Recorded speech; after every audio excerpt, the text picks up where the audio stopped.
Good evening. Call this meeting to order. There, just go. Facebook, I forget.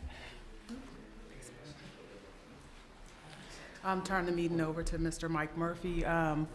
Counselor Signer will be out tonight.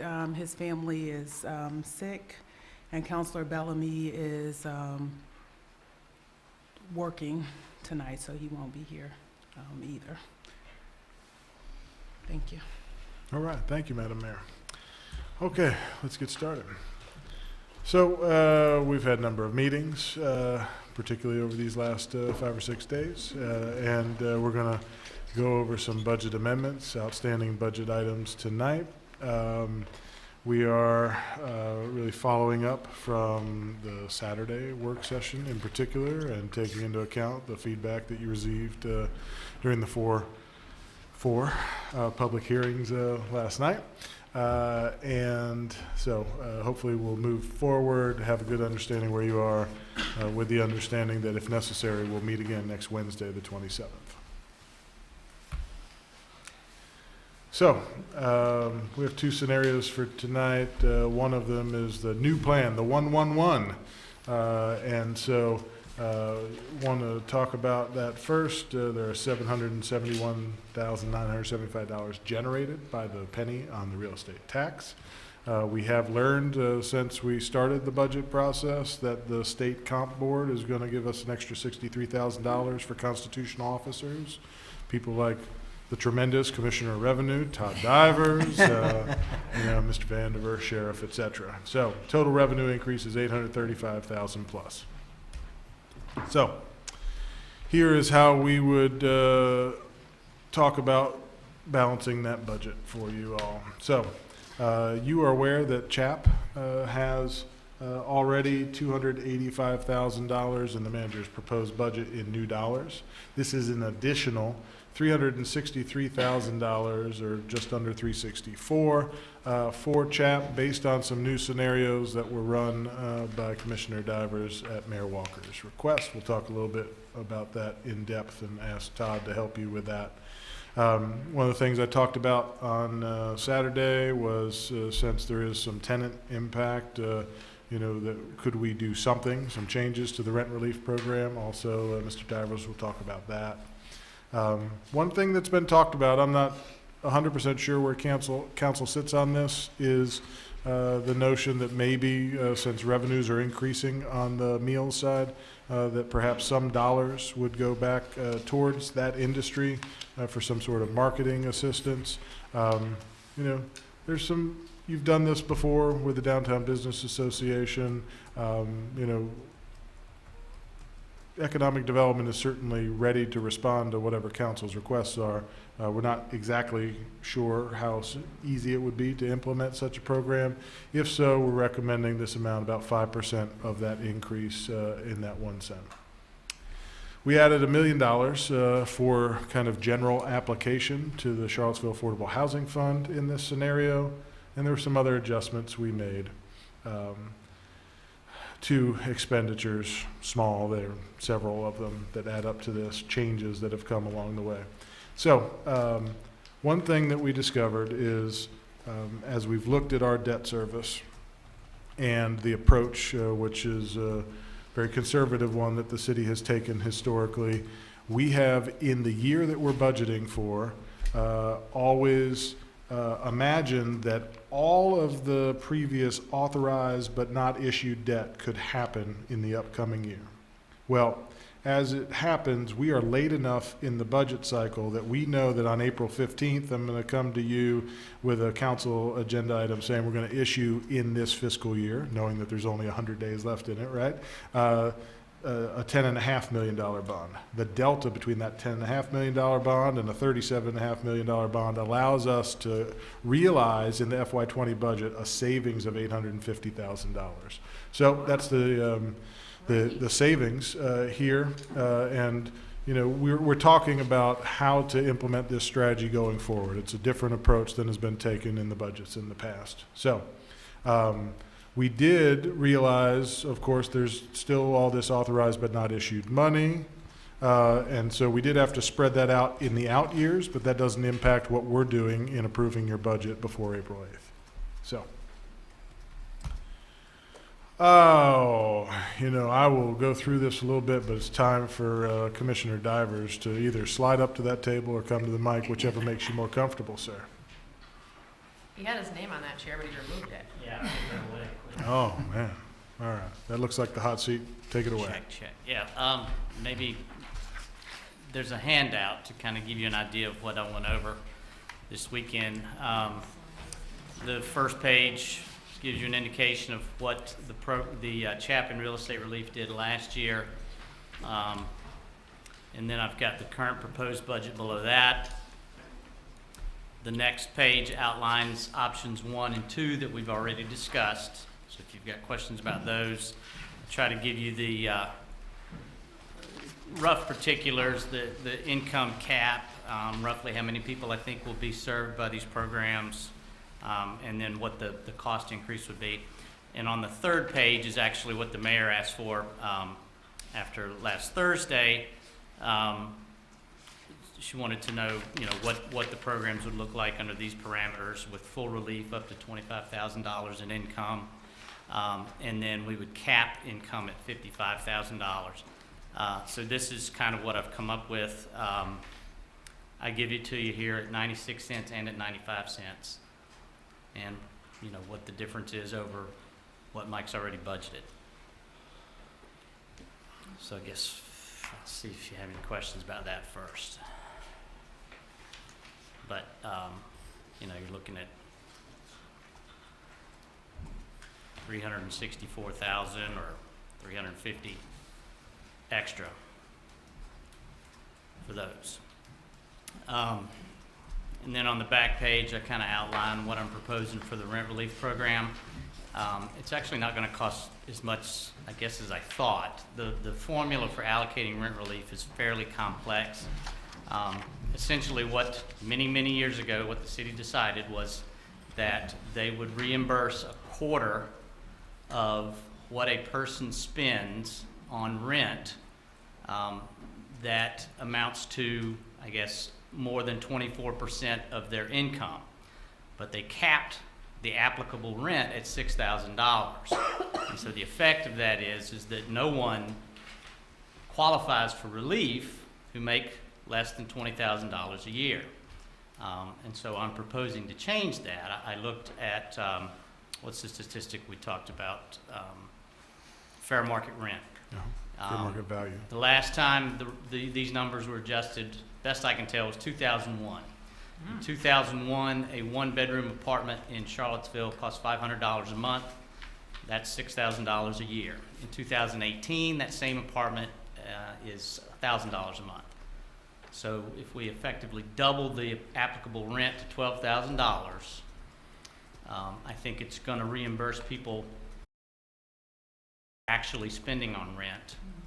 I would propose that we cap the relief at $1,500 Per person. per person. Yeah. Right now, that's the cap. That just is the cap that works out of the formula. $6,000 minus 24% of someone's income. If they had zero income, the maximum they're going to get is $1,500. So that's what I'm pitching. So that's 26,000. So together you're looking at 390, 391. Mhm.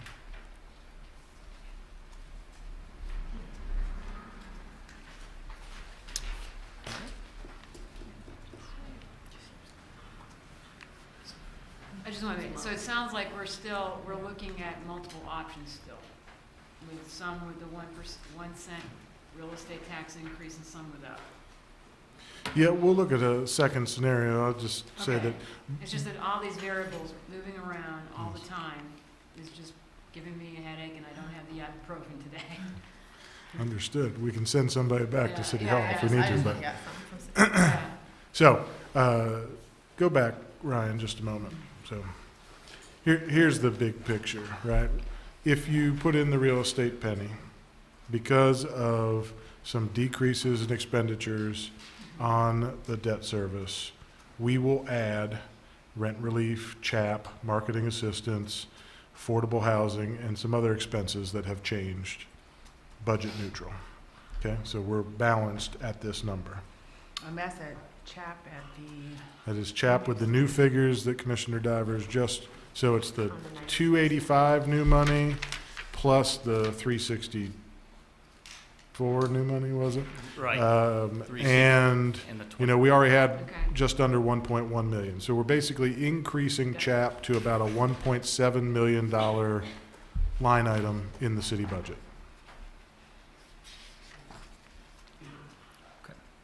So if you'll just go ahead, so we can go to the next scenario, so help people understand what we're trying to balance here. So, you know, I have at least two counselors who've continued to be solid about no real estate. So I wanted to at least show you what staff would recommend if that's where we ended up. Because we need to, with the compressed time frame, be thinking ahead about where this money's gonna come from. So, in that case, we don't get the $770,000+ from real estate. All we get is this new money from the comp board. And we still have the decrease in expenditures from the debt service. We get to realize that either way. So, what do we do in this scenario? We still put in the same new figures on CHAP and rent relief. We still put in the marketing assistance. We still add money to the general fund for affordable housing. I'll explain how in a moment and why it's $255,000. And we make some other expenditure adjustments. So, go ahead. So, in this scenario, right, it's not possible to do the full $1 million and get that delta up to $11.3 million in my estimation, at least not simply. And so, what we would say is that affordable housing total spending in this scenario goes from 10.3 to $10.55 million. In scenario one, with real estate, it goes from 10.3 to $11.3 million. And where we get that money is by putting in, instead of $1 million in new funding for the affordable housing funding, $800,000. Instead of $900,000 for supplemental rental assistance, in view of the audit that we've started, knowing that 3/4 of the year have gone by and the full $945,000 is still available to CRHA, we feel very certain that at $1.7 million plus the set aside, that we're in good shape to administer to every person on the waiting list at this time. And so housing rehab stays the same, Friendship Court infrastructure stays the same, a reduction of just under $400,000 in Friendship Court. Still getting, you know, $5.5 million, and maybe we look at cash either at year end or in the following year. You know what my concerns are about cutting this money in half, as Mr. Mathon has said he's able to do project-wise, but it puts us in a big hole if we sit down to write the budget and we're $9 million down. So, when we get to 21. So can you just explain to me what the 394,841 is? Reduction? What is that? He's pushing it out. That's just pushing it out. That's not. That's right. So, Okay. dedicating the, what is it, 5,545, 159 instead of 5.9. And Mr. Mathon has said that that works. We haven't talked to Mr. Mathon. This is for council to approve first. He's already approved that he could take 3 and 3, so I would Okay, say all right. taking less than 400,000 would be something that he can more than manage. Yeah. Thank you. Okay. So, that's the job as we saw it for tonight. I do have some questions from the mayor about compensation that I'll be happy to address with you all when you get to your questions. You know, I think that it's certainly a very good budget either way, with 111 or in the second scenario. And really, this is more of a kind of policy and value decision from council at this point. I hope that you, you know, can take what the staff has from here. If you want to send us back to look at other scenarios, happy to do that. So that second scenario has a 1% increase in meals and a 1% increase in lodging. Yes, No ma'am. 1 cent increase in real estate. That's right. Just the original proposed revenues. Mhm. And with that, we're able to put 800,000 back into the housing fund. That's correct. And also add to CHAP, rent relief. Okay.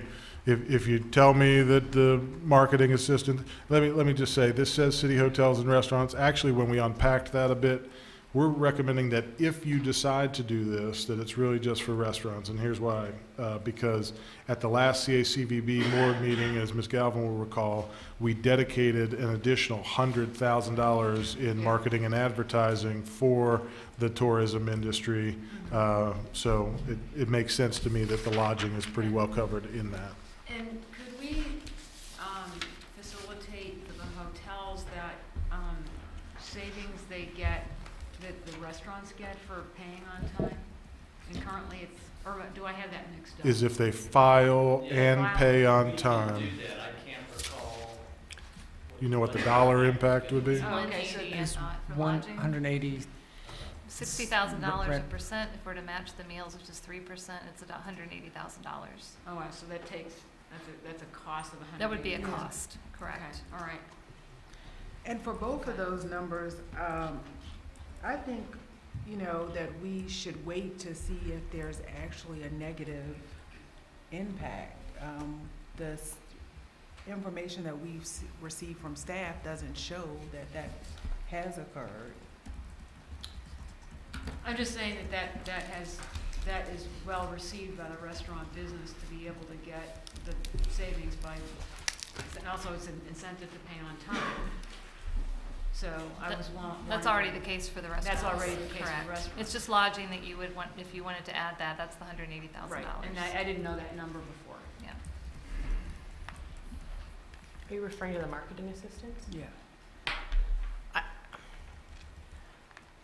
I just feel like this is a partnership, and I actually thought it was interesting, some of the public, and I know that Dr. Bellamy weighed in too, and I agree. I think if there's a way that we can illustrate to our public that these dollars are going towards really important initiatives, and there's some kind of branding campaign we can do about that, I just think it can be a real win-win. I think there are some people in our community, and they've articulated to many of our meetings that they want to go out and they want to support our restaurants, recognizing that they are being impacted by this, and that they are a sector that we rely on heavily for our revenue.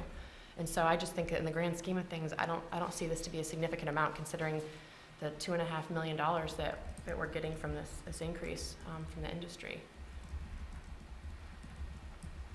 I have one more question about the incentive to pay on time. We call it timely filing discount. Timely filing discount. What I have also heard is that that it's sometimes very hard to pay within that time frame that you get that benefit. Is there any cost to giving them a little bit more time to do the timely filing?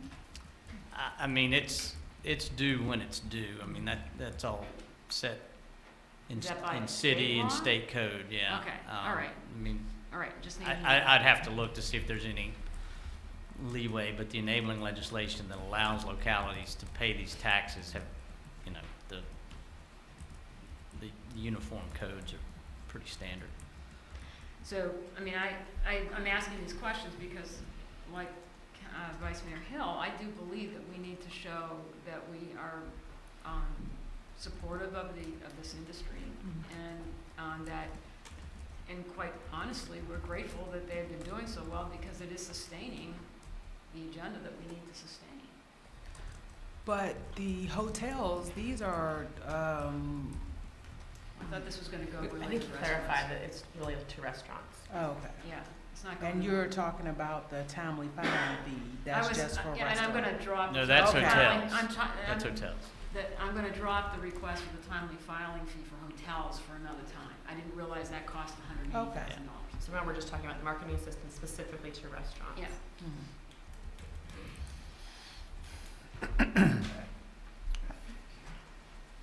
I mean, This Is there any This int- almost seems like a miracle, that this was able to be done without raising the 1 cent real estate tax. well, the debt service piece is a The debt service component. was huge, 'cause And- that was the equivalent of a 1 cent increase on You know, real estate tax. credit to Chrissy for going back to bond counsel and Yes. examining all the possible Thank you. scenarios and figuring this out, so. I mean, that is equivalent to, it's more than a cent. It's On that real penny we estate. talk about. It's the entirety of the bond, of the kind of capital improvement program increase we've been talking about year over year, so.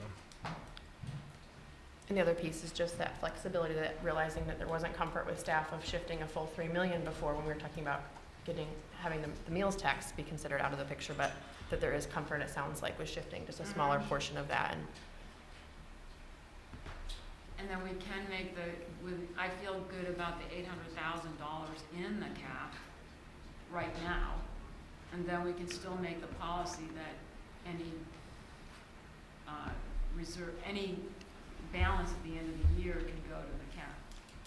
I think we should identify an amount, because I think there are other things that may demand some of that as well. Yeah, I mean, I think what has been thrown out there was the 1.5, so that if we take. Up to the Up 1.5. to the 1.5. And cap it at that. Just know we have a retirement fund as well that, I know, but Gives me last asthma. year we put 3.2 million into the Yeah. housing fund. I feel a little odd that we don't have the other 2/5 of the council here to talk about this more fully, but. well, I do know that, well, Mr. Singer's been clear, and we did talk this afternoon, in case we got to this point. Obviously, his position was not raising any taxes, so he certainly, I know. So he's not in support of this? I'm saying he's in, if you're looking at these two options, he certainly is leaning, he would rather have the no real estate tax increase. At some point, he expressed lodging support, I believe. He's in one expressed of- lodging But he support, never yes, yes. supported meals tax. Correct. So, Certainly Dr. Bellamy has in any Yeah. meeting that we've had.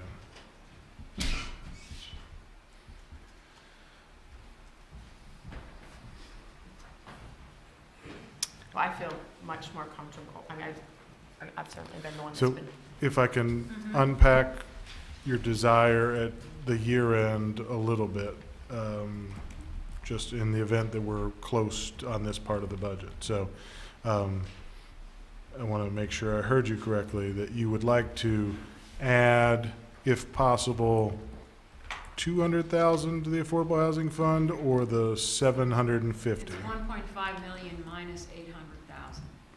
So the 755, I think they put a number out there that was 1.55. Something So 755,000. And from the balance. that's of right. the year. And would the restoration of the dollars at year end for Friendship Court Yes. be Mhm. Yes, something? yes. There's 394. Okay, so we're, just under 1.5, okay, so, or 1.15.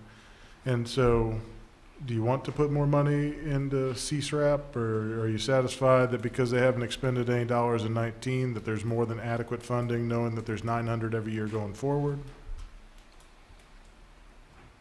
I just want, as much as possible, we can articulate this ahead of time. When you get to December, you'll know what your will was. The other thing we talked about is, if it's possible to pay for some of the retirement costs instead of amortizing those out over 20 years, we'd like to do that. that's where I'm leaning, yeah. And so, did anyone have a conversation with Grant Duffield today to see where they were? We have not talked with Mr. Duffield, but I did talk with Mr. Duffield on Friday with Brenda Kelly about where they stood with regard to the money. And as you recall, I think I mentioned this also last night. Yeah. So I just have some questions about, when we met with them, they were talking about the wait list and the need for additional. Yeah, as I understood the numbers that we've most recently looked at, right, they have 77 people that are currently leased up. There's some additional people that are looking but haven't actually found the place, right? One of the issues is, because of what the rental environment is, people have to look a certain amount of time within the city, and then they have to keep looking further out, and not everybody finds it easy to actually use the voucher because of housing costs. But that in addition to the people who they've told, hey, you've got a voucher, go look, that there are 28 people on the waiting list. And I would say with, we've got held back like 292,000 per your policy that was set in FY18 at the suggestion of Councilwoman Zakis, plus the 945 that exists today, plus another 750,000, that there's no doubt in my mind that we could take the 82 plus the 28, 110 people, and have them receive vouchers for at least the period that we're wanting to do as is best practice. So Mr. Duffield has estimated in our most recent meeting that what they'd like to expend for the current number of people is about $750,000 a year. And we've got a little bit of a setback for rent escalation, because we don't know what the rents are going to be. And so somebody who's got a voucher this year where we're giving them for $600 of their rent, right? If the landlord raises rent and we want to give them $625 or $650 in the next year, that's what that is in there for, the setback.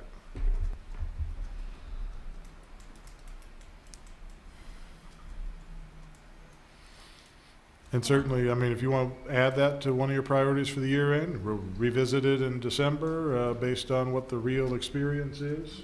So if we bundle together those three things and in addition the retirement, there is certainly no guarantee that there's any, delta at the end of the year that's on the positive side. We certainly hope that there is in any given The year. trend has been that it's 3 million at least, I've seen. We'll hope for such again, because that would about cover all these costs. So. I know. Yeah. But it would not allow us a general transfer to affordable housing or the CIP contingency. And I just caution you that, where we're getting with the contingency, with cost overruns on projects and things like that, and times that the council has tapped it over the last several years, I think we're down to about $2.1 million. So, I mean, at some point, right, I think that's probably next on your list, the below these 3 or 4 items. I'd encourage you to be thinking that whatever remaining dollars get into that CIP contingency, because we know construction costs being what they are, projects are coming in higher than what we anticipated. Right.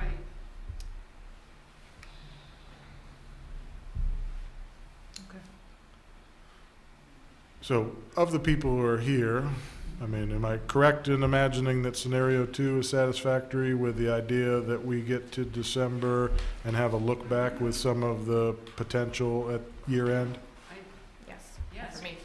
because again, that service transfer just completely canceled out the need for the 1 cent increase on the millage rate. Well, I'm sure you'll want to give half of it to Ms. Hamill for, working so hard on that, but, right now we need it. Yeah. You got a finder's fee. Thank you very much. Okay. So, there was a question about the 3%. I think we've answered that. Mayor Walker, you want me to talk a little bit about the compensation line item? Okay. So, the mayor had asked me about, compensation line item in total between the cost of living adjustment and the wage increase to deal with living wage and compression, et cetera. I apologize. We didn't have a slide on this. Working up to the very last minute when we walked over here. So, essentially, the total cost with the public safety adjustments is about $2.6 million as we carry it forward into FY20. So I want to tell you a couple things about our general compensation picture and also about, where that money is going. So first, I would say that, council's done a tremendous job kind of resetting the marketplace for a minimum wage towards $15 an hour, at least with the larger employers, as we start to see schools and UVA follow suit. And that has had some cost throughout the organization, a lot with part-time staff, but also with full-time staff too, as there have been people in public works, public utilities, and fire particularly, who their salaries are actually still very close to that band, and we've had some compression issues. As a matter of fact, I believe, for example, that even some starting firefighters today are literally at the 1440, right? Which means that when we move to 15, that will reset all of those folks, and we want to move the rest of the department along with them.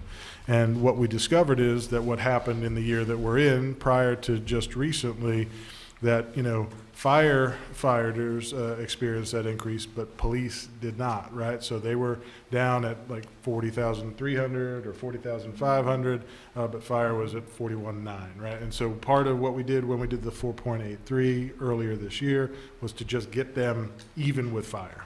That's all that was doing with the mid-year increase.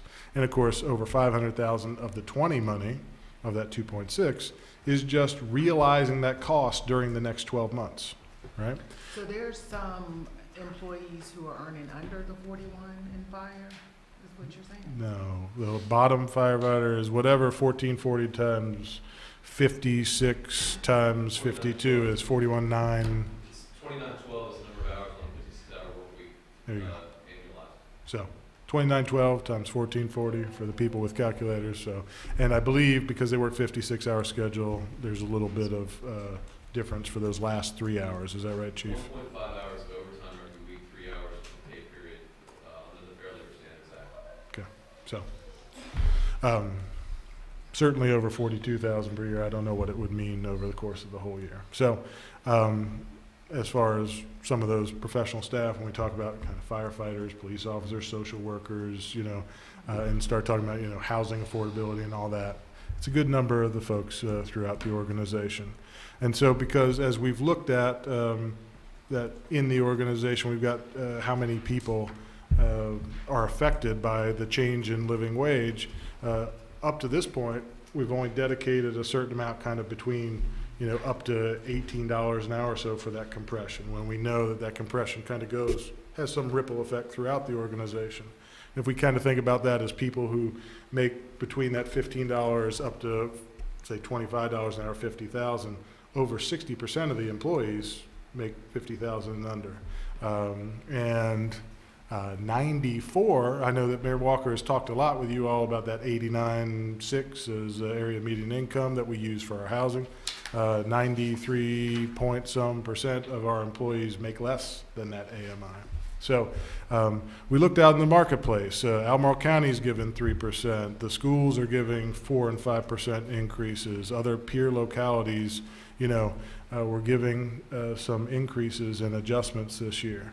You know that this was a year where we had hoped that we might be moving towards pay for performance also, right? But as we look in general at public safety and what we've needed to do, and at a number of other departments, Parks and Rec, Public Utilities, Public Works, Social Services, we're out of market for the vast majority of our employees. And that's not to say that every single employee in the organization is out of market, but I would say the majority, that is the case.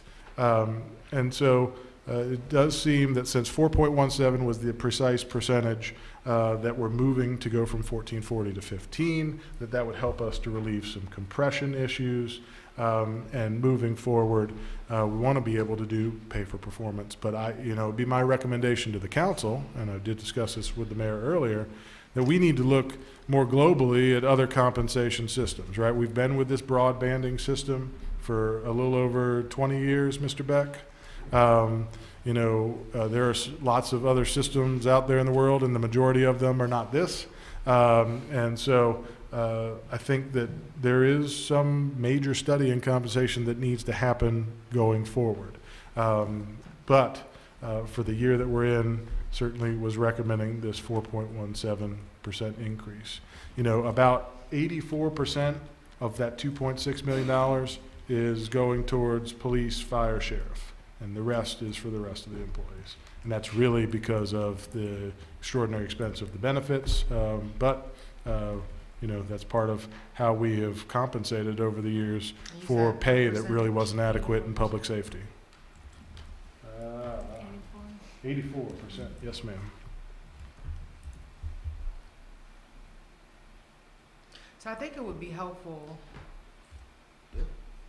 I'm trying to hold it all in my head, for us to see it, because there is some, desire among council to just be more strategic instead of the across the board 4.17, to make sure that we're hitting the individuals who are impacted, and we have been, I mean, there was an email that Counselor Hill thought was too specific for this point in the budget cycle, but that there was some consensus among Counselor Bellamy and myself and Signer to look at. So, I don't, what is the recommendation at this point? I mean, the staff recommendation, based on all the factors that I've presented, would be that that should be administered as an across-the-board increase at this time. If not, based on where we are in the process, at the bare minimum, I'd like council to endorse that the 4.17 is the right number, and we can look at other strategies. I do think that, you know, to try and administer a change that is more targeted based on where we are in relationship to market is not really my recommendation at this point, and the fact that we haven't really effectively dealt with compression during the last couple of years. And if I may, Mayor Walker, because we haven't been able to introduce the pay for performance kind of approach, and trying to target to get to employees that have more need can be perceived as targeting for other reasons. I'm concerned about morale. I'm very much concerned about morale among our employees. If we don't have a sound rationale that's very clear and consistent for differentiating between groups of people how we increase wages.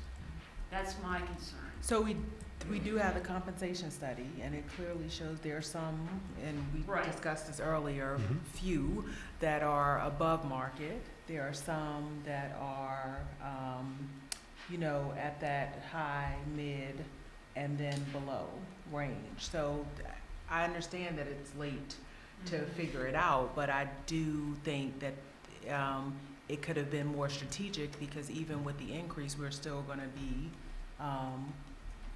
what my statement was earlier, at the same place we are, just at a higher level. So Would I you be think, agreeable to the pay for performance approach? Like, so look at what you've just said that we need to look at, but also then you apply a different lens. But we're not, Not ready for that. We're not ready for that. yeah, but here, we- here's we are why. I ready mean, for there's that. a That's what we combination need. of factors, but the fact is that not every employee in the organization received an evaluation this year. It's not really Yes, acceptable, no. but, you know, it would be unfair to say, well, Yes. this department over here, we're gonna give pay for performance, but because these guys Oh, I didn't do it, totally- we're gonna give them hear you. 4.17 flat, right? We're not there yet. You know, we need to do better. I'm not Yeah. denying that. You know, came to my attention in a recent large employee meeting that there were departments that hadn't had universally had their employee evaluations. So, so I think if we could just get this, and especially since two members are not here, if we can just get this information. sure, we'll send you and some bullets based on what we've talked about this evening. You know, I think that overall, where I think we ought to be headed beyond 20 is, you know, looking at the broadband system in its entirety. There's other kind of grading systems that would probably, you know, make equal or more sense for our environment. I know that we've had some significant discussion with the public safety folks based on competition with Albemarle County. And I've made a commitment to them last week that we will at least study step grade before we prepare the 21 budget, right? So we need to look at that. You know, there are pros and cons, and, you know, some significant impacts on like total compensation and retirement that need to be rolled into our analysis, and we can't do that kind of sophisticated study without it. So, I mean, it could be that, like Albemarle County, we might have two systems within one, like the general employees and the public safety system. Albemarle County has something I talked about with the mayor where, you know, in order to address some of your concerns at least, they have a system that kind of speeds people toward the middle of their range and then slows them down afterwards. That's certainly something that we could take into account. And I appreciate your desire for some strategy, but I don't even think that that's like an internal staff analysis thing that could have happened within the budget cycle. We would be looking to probably go out and get some outside help with it. Yeah. That was my next question Yeah, is, I think that what makes sense. resources, I mean, do we have those resources available to us internally as we look forward? Because I know that, 2 years ago when I asked this of the previous city manager who hadn't even been on council yet, I was just shocked to realize that we didn't have a performance management system. And I just find that to be really unmotivating for a lot of employees. And I think we heard a lot of that theme during our times with employees over the last several weeks. Surveys had that, very much. So would it be difficult to the individuals who are at high and above, would it be possible to keep them at the rate that we increased last year, the COLA of 3%, and bring the individuals who are below that increase by the 4.17? It's certainly possible, but, the shortcoming of the market study that, we do in any given year, it is not inclusive of every job title, right? It's not, be cost prohibitive to do every job title that the city has. And so there are things like police officer or firefighter that happen every year, or social worker every year. But there are titles in other departments that, don't receive study every year, or maybe every 3 to 5 years. So I feel like part of that would not be as strategic. It would be guesswork, and I wouldn't want to make anybody's pay decision based on that. If you wanted to only look at the people who are in the most recent market study, I guess that's one thing, but then it may be a fairness issue. Right. So we don't know within the organization, I mean, I think we heard it, during the luncheons with employees who thought just within what their salaries. There's no way for us to figure out, because I guess figuring out how, when we start doing this pay for performance and, or any other program that we implement, to take the people who are highest paid higher at a time when you're trying to figure out how to get those mid-range salaries and below up, it just spreads it out even further. So you're still trying to, at the next time you look at it, look at the ranges within, and you would have raised the higher salaries that may not be problematic at this point. Perhaps, but I would say that kind of being out of place with market doesn't discriminate based on whether that's, a line firefighter or somebody in Parks and Rec or somebody on the leadership team, right? You can be out of market and be one of the top 10 salaries in the city, right? There are plenty of folks who would articulate that probably, and I think the market study supports that. So I don't know that you can draw the line at any, particular salary level and say, these people should not get the same increase.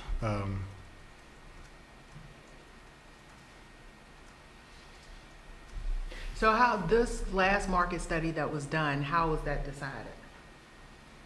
What positions to research? We can ask Mr. Beck to join us at the table for a minute, but, typically the process is, we know positions that are of great importance every year to continue to benchmark. He puts out a request to every department head to weigh in, particularly to ask them about positions they're concerned about or where they're having some, perhaps retention issues, and they get added into the study, and we go out. We typically study, 12 to 15 peer localities and come up with the data. Hello. The market studies we've done, we usually try to do a third of the organization at a time. And as Mike said, we have some 300 job descriptions. So we can't do them all. It'd be cost prohibitive to do that. We do, when we've done markets, not this last one, but before, we look and we'll ask departments, do you have positions that you think need to be in the study? They give us recommendations for that. We've used a consultant to work with us to do that. Actually, I was looking back over, going back to 2000 or so. And we used basically the same approach with that to try to make sure that we cover them all. We also, from time to time, will get a request from departments if they think that they've got a particular issue, and we'll do a special study just for those departments when it comes up. So historically, that's how we've approached it. I don't know if that answers your question. Yeah, I would point out that, you know, part of the, you know, cost of being behind market is also that during the course of the year, you know, we incurred new costs in the effort to retain employees, right? And I believe in the most recent year, we had, $500,000 in new salary costs based on changing employees to try and get them to stay with the organization and get them closer to what they were going to get if they left us. Okay, Right, thank you. thank you.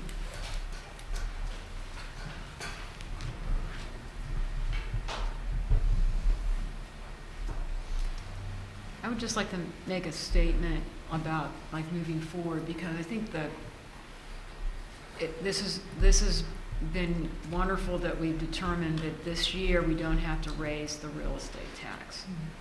But when you look at that 15-year projection of housing need, and then we do a similar 15-year projection about education needs with the 55 million, and then we do another 15-year projection about transportation infrastructure improvement needs, because we know smart scale and revenue sharing are not going to be repairing all the roads and intersections that we have. I think we're going to be looking at the need for a more comprehensive look at how we're going to raise our revenue. And I'm grateful that we have a year to take a step back and look at that, but I don't think this is going to go away. This need to always have $10 to $11 million for housing, another $10 to $11 million for schools, another $10 to $11 million for infrastructure. I mean, I think that's going to be the new reality.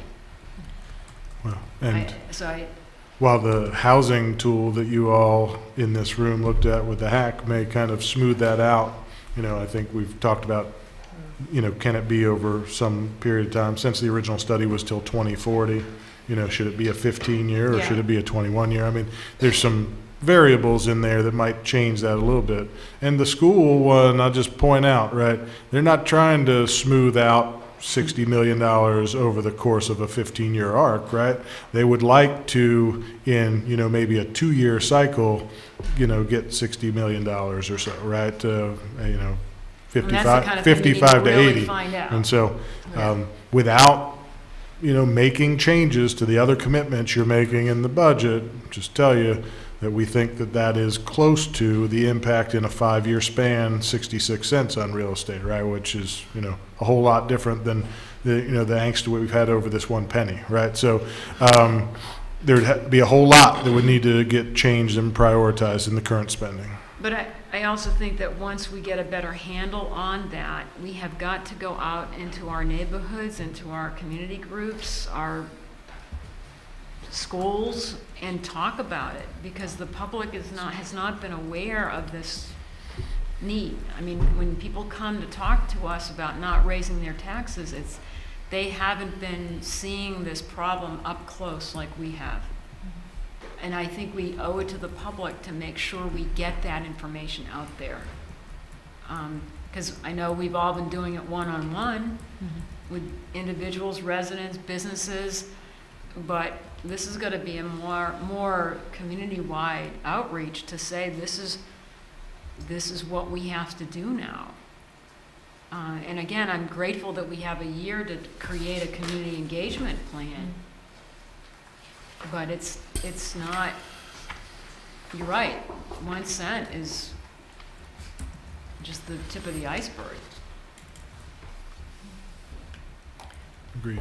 And what do we think the timing is? So with this, with them developing their construction documents, I know that we met with them once and they had a timeline, but I'm feeling like they get the funds allocated starting the beginning of our fiscal year. Mm-hmm. probably gonna take the better part of a year. My concern is that we may even have another year in between where we just don't have all the information by the time we're actually going through this process to know what those estimates are, because I just know how long it takes to develop construction drawings, put them out for bid. I mean, we all do through NDS for much smaller initiatives than this, and so we maybe even have another year in between just because we're not even gonna know what I mean, it can be estimates and we can start to be pre-programming, but I think that that's certainly entirely possible, that it's very difficult to imagine that when we start talking about budget very seriously in the city, and they do too, in the kind of as soon as October, November, and then start talking to you really regularly, from the start of the new year.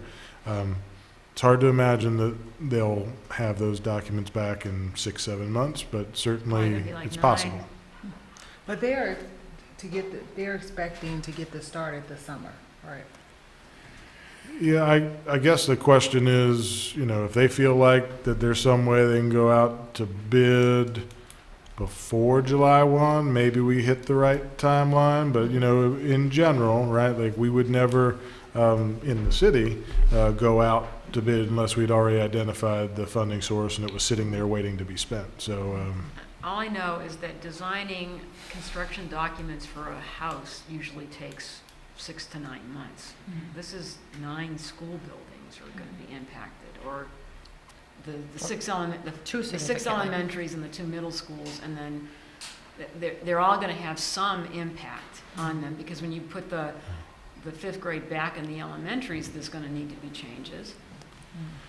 I imagine that's true, and I apologize if I've misunderstood. I imagine that most of those kind of construction level documents were strictly at Walker and Buford, and that the impact, should they have one for the 5th grade, was going to be, do they have enough rooms? And they did that chart about analyzing like how many folks they're moving out of pre-K and how many 5th grade classrooms, and there was a little bit of a delta there, and it meant that in the meantime, some mobile classrooms. I'm gonna say that the devil's in the details. Yeah. It says it's an overused phrase, but when they get into it, there's probably other items. Right, but I think it's entirely likely that were we to be building down the road or to actualize the plan, that Paul's folks would be setting up, several more, classroom trailers at elementary schools for some period of time. well, and they're doing site plans for every school right now to do that.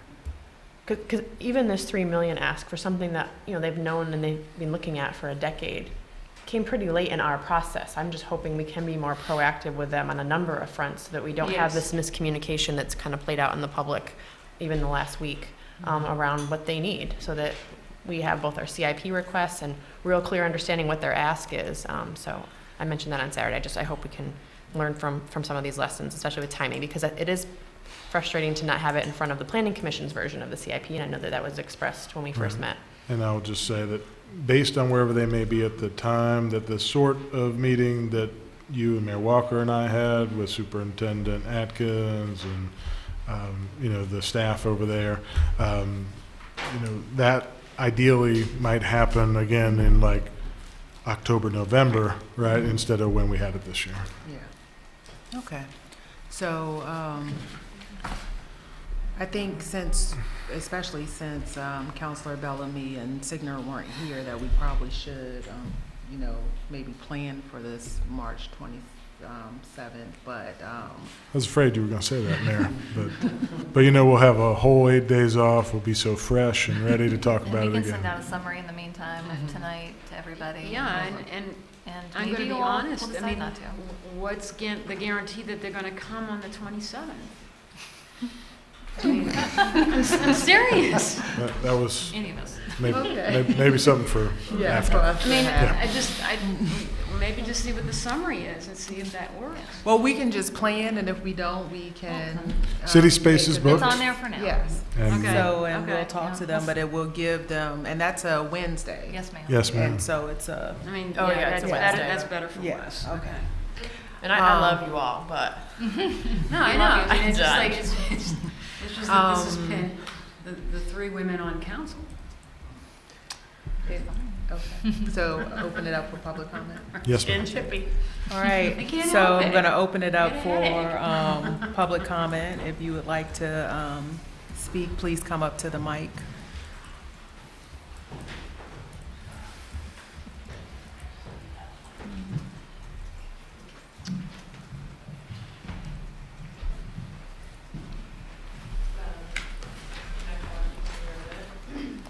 Hang on, Jeanette, that may not be on. Chris, you know we record this. You can go back and watch it.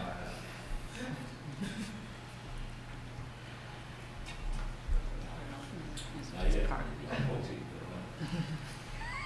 the local tradition.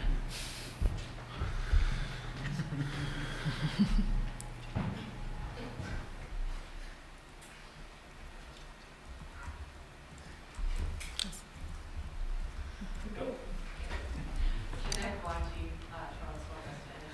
I want to take time to thank again city staff and council for your tremendous commitment to affordable housing in this budget. Just wanted to kind of, and appreciate certainly city staff's kind of financial mental jujitsu that you had to go through to kind of make the numbers work without the real estate tax increase. I guess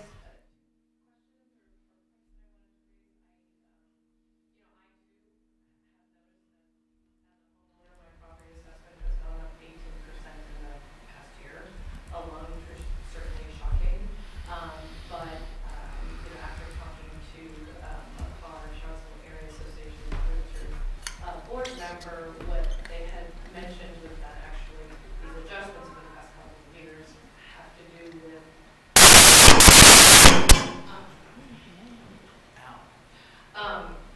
property assessment.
Several months ago, and there's been still continued demand for those vouchers. Just want to make sure that we understand that surplus, and certainly folks haven't been able to find how.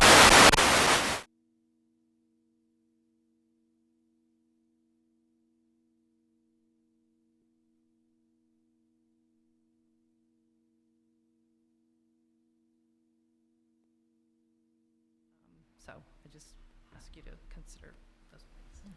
Thank you. Is there anyone else who would like to speak? We have fatigued the public Why not? and ourselves. Yes, someone.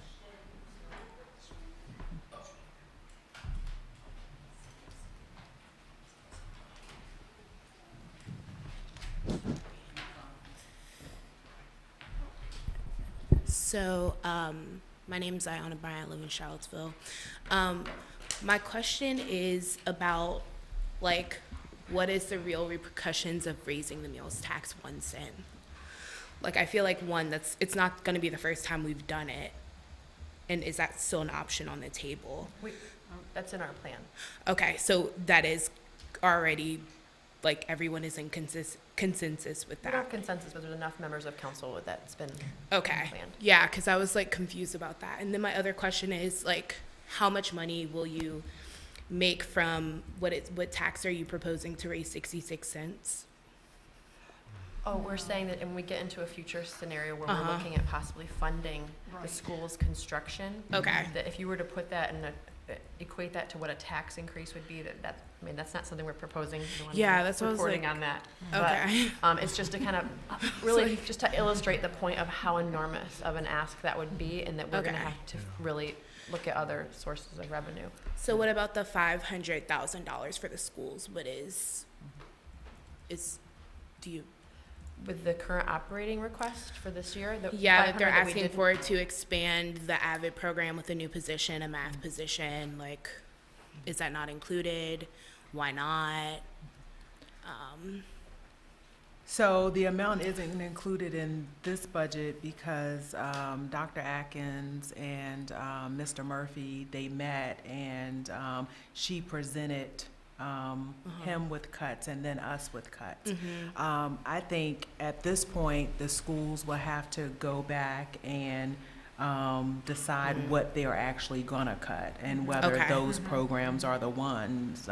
So overall, the school, 58. Right, we're giving $57.3 million Right. next year to the schools. And Right. so appreciate that, part of the presentation has been that they're cutting certain items, right? But Right. that they might cut anything within that appropriation.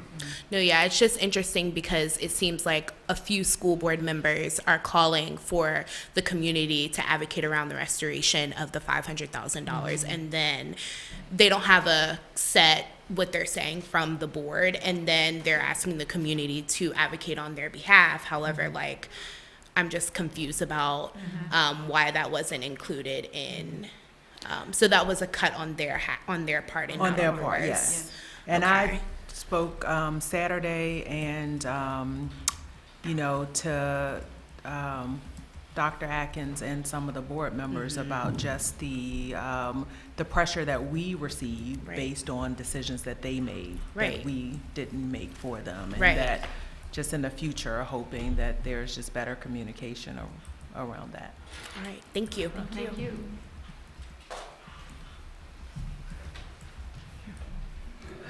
Is there anyone else?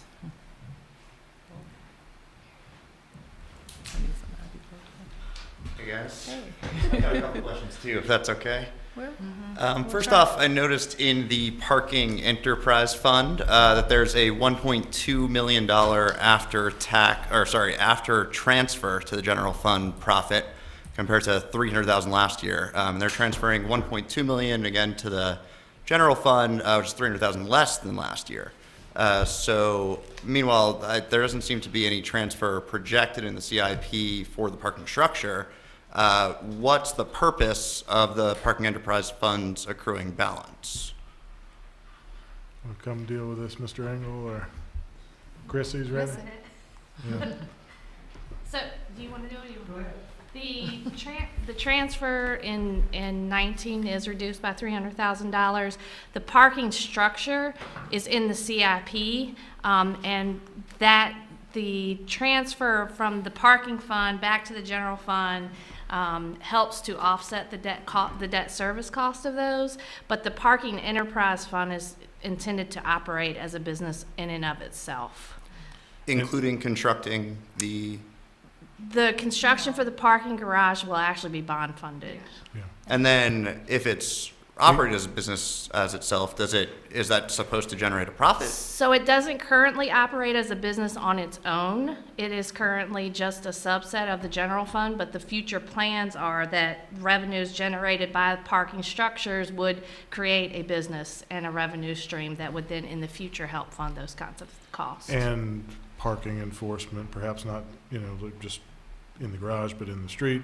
I think the other factor you have to realize is that this is the first year where we are the actual budget behind Water Street and Market Street. Yeah, that's probably why it's making a large profit now, right? This year for the first time?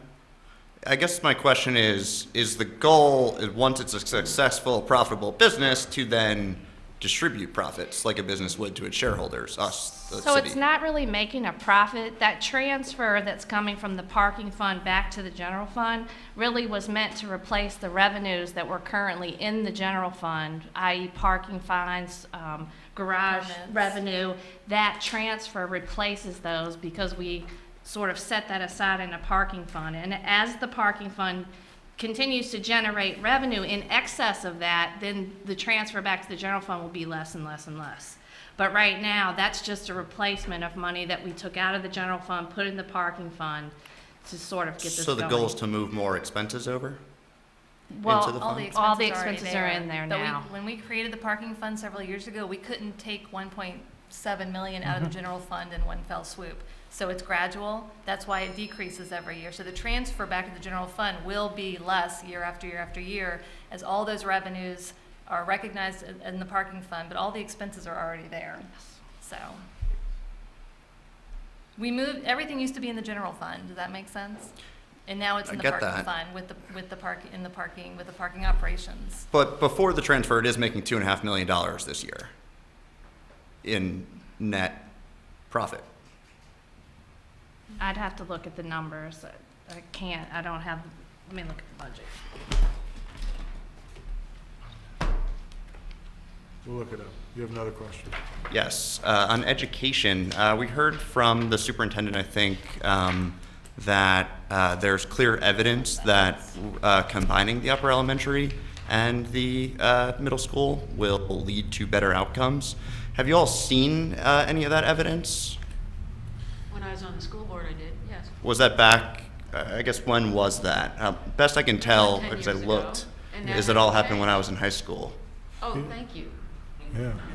Yeah. I think the primary evidence is actually not internal to our school system, but looking out in the world at educational outcomes, understanding that school systems that have less transitions are more developmentally appropriate and students generally do better. And so the idea is that keeping kids K through 5 in one building and not having them go to Walker for only 2 years and then go to Beaufort for only 2 years and then go to high school, cutting those transitions in half, right? You know, taking away that and moving from there to Beaufort for a 6, 7, 8 building. That's what makes kids more successful, less transitions and being with a more age appropriate, developmentally appropriate peer group. I think I understand that, yeah, and thank you. So from what I could find, and I looked into this research, is all the research on transitions was for compressing it to K to 8. And there was exactly one study I could find that studied upper elementaries and middles from a UVA Curry professor, conveniently, Ms. Rim Kaufman. And that study said that there were, first of all, their findings did not indicate significant positive results, said they were correlational in nature and not causal, and indicated that there were opportunities for future research into that double transition that, again, most of the research hadn't been into. So I guess the question for council is, does it not make sense to have that conversation again before we spend $3 million and then $80 million to So talk there are about? several, one, this may be some time you want to spend with the school board and ask them these questions we have, and from what they presented to us, we are satisfied with the information that they've given us, and we are looking for more information over time as we get the plans. Also, part of this equation is the centralized preschool, which we don't currently have, which will go into Walker. So there are several components within this plan. And while they have been discussing it for over a decade, the fact that it's actually possible at this stage, I think we'll all get an opportunity to, you know, get more information from them as they research. So is that part of the study that we're funding this year? No, they are pretty firm in the decision that they want to do the K through 5, 6th, 7th, and 8th, and then the high school and the centralized preschool. So that's what we are funding to make happen. And Gotcha. I think you'll find ample evidence about the value of more kids going to pre-K, right? We've Oh, had yeah, a local absolutely. initiative that spans across lots of agencies about getting all kids, particularly kids who are low income and in need. And in the city, actually, we got to the point where over 90% of all kids are in a pre-K program when they're 4.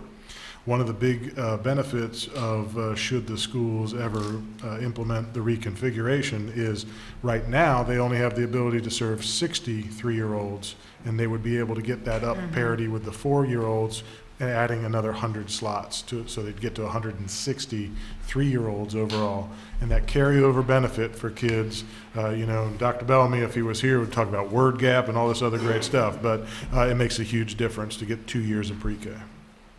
And there are also cost efficiencies by not having 2 middle schools, because there was a lot of duplication of effort when you had an upper elementary and a middle school, and now one middle school where there is shared resources made it so that there was considerable savings that could go into a centralized early childhood development center.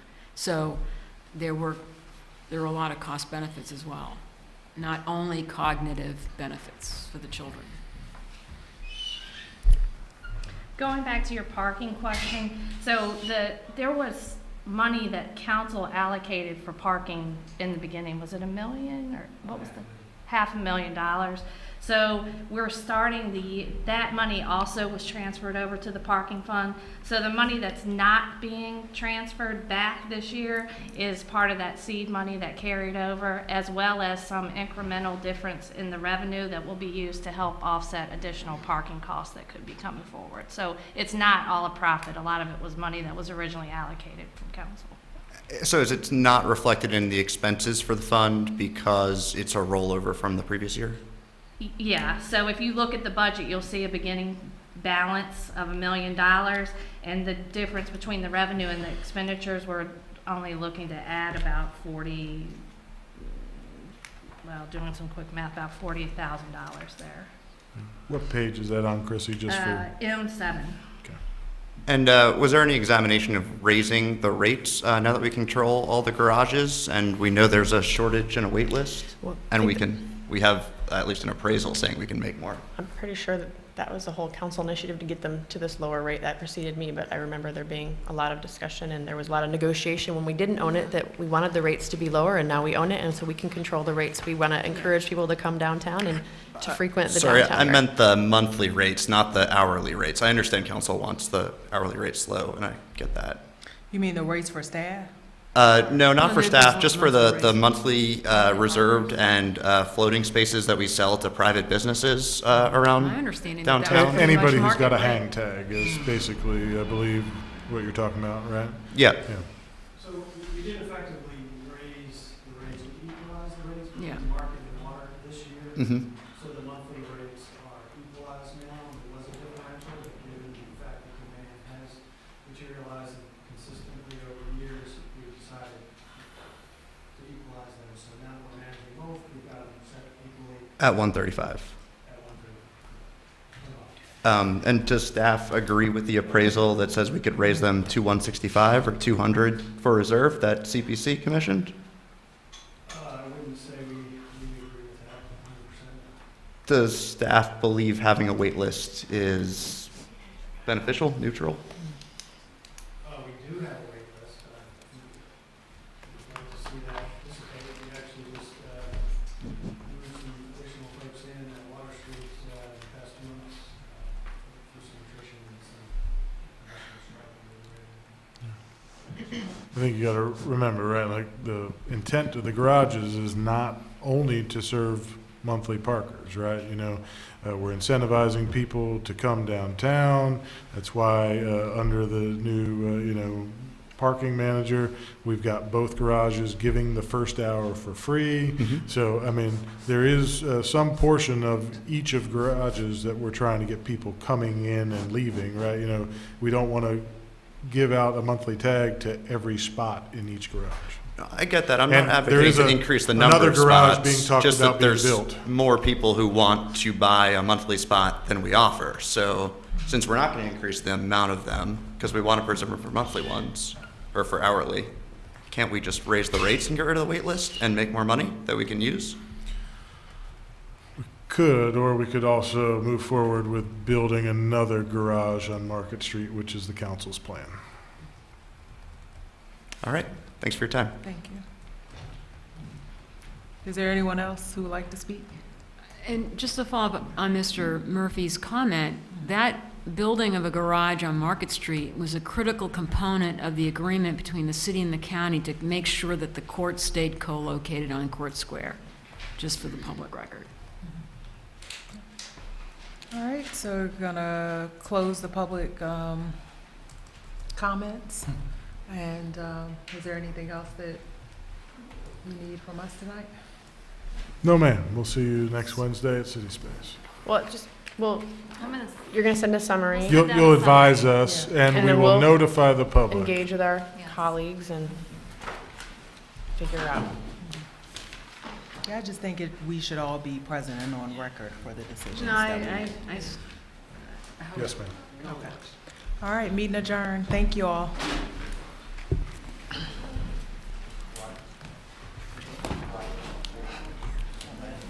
Look at us, girl.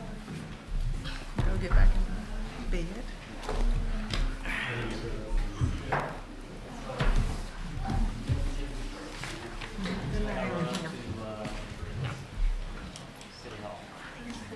Did you make a decision? I was like, almost wanted to make sure.